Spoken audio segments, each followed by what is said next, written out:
इतिहास का सबसे अमीर कौन था? ये एक ऐसा सवाल है ना जो सदियों से लोगों के दिमाग में घूम रहा है। तो आज हम इसी दिलचस्प सवाल की तह तक जाने वाले हैं।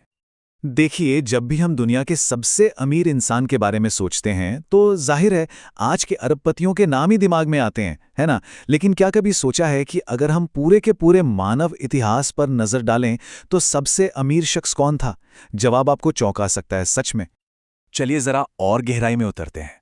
देखिए, हमारी कहानी पैसे से नहीं बल्कि पाषाण युग यानी स्टोन एज से शुरू होती है।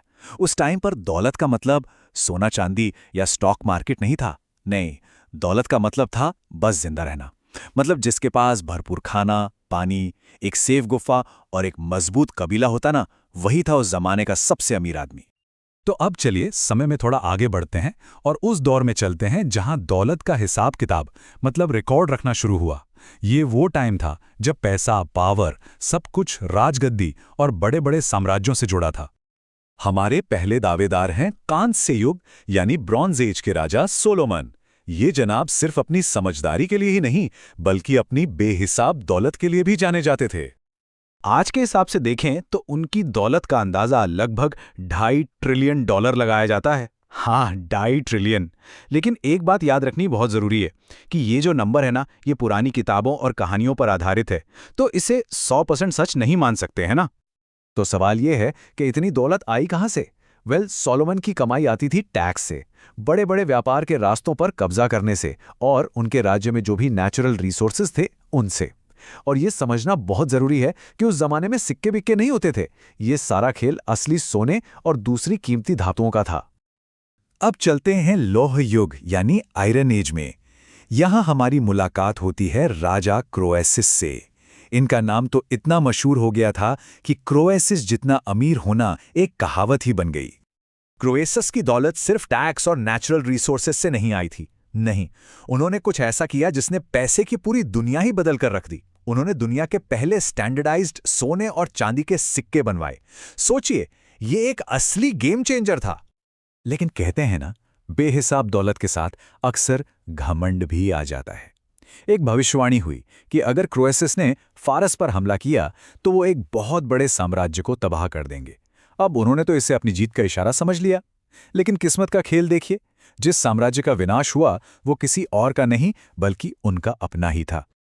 चलिए कहानी में और आगे बढ़ते हैं और सीधा चलते हैं रोमन एम्पायर।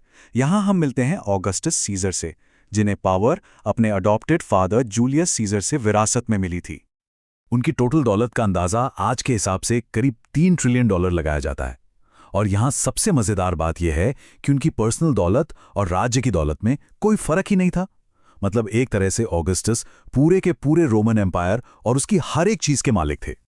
अब हम आ गए हैं मध्य युग यानी मिडिल एजेस में।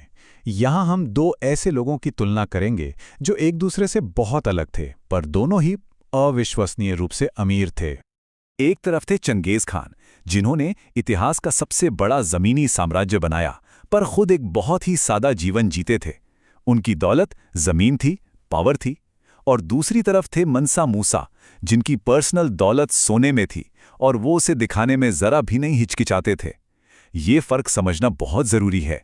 एक है किसी चीज को कंट्रोल करना और दूसरी है पर्सनल खर्च की जा सकने वाली दौलत होना। मंसा मूसा की 1324 की मक्का तीर्थ यात्रा, अरे वो तो एक कहानी बन गई। वो अपने साथ 60,000 लोगों का काफिला लेकर निकले थे और रास्ते में इतना सोना बांटा, इतना सोना कि काहिरा जैसे बड़े शहरों की इकोनॉमी कई सालों तक डगमगा गई।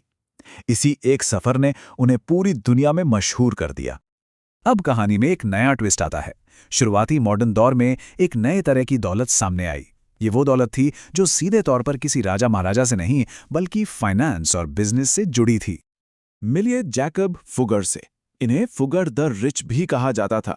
ये एक बैंकर थे, पर इतने अमीर, इतने पावरफुल कि उन्हें किंग मेकर यानी राजा बनाने वाला कहा जाता था। उन्होंने यूरोप के बड़े बड़े शासकों और यहां तक कि वेटिकन तक को पैसा उधार दिया। ये आंकड़ा दिखाता है कि उस जमाने की दौलत कितनी बड़ी थी।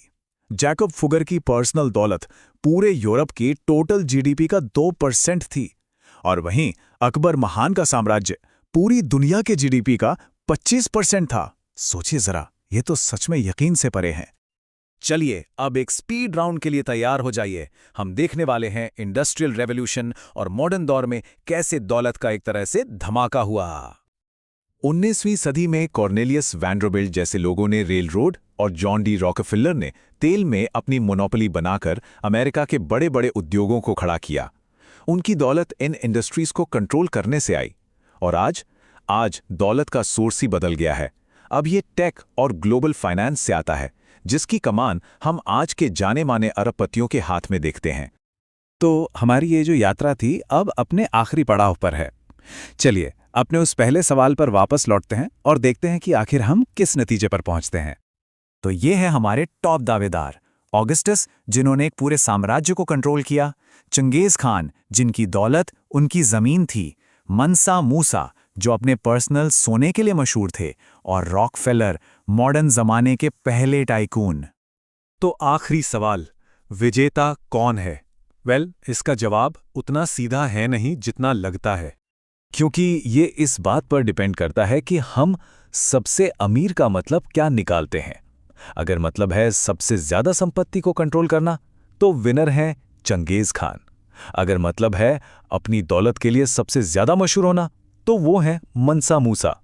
लेकिन अगर हम बात करें कि सबसे अच्छी क्वालिटी ऑफ लाइफ किसकी थी, तो जवाब है आज के अरबपति।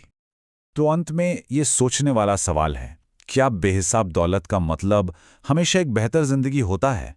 सोचिए, एक मध्ययुगीन राजा के पास सोने के पहाड़ हो सकते थे, पर आज की मामूली सुविधाएं जैसे कि एक फ्लशिंग टॉयलेट या वाईफाई नहीं थी।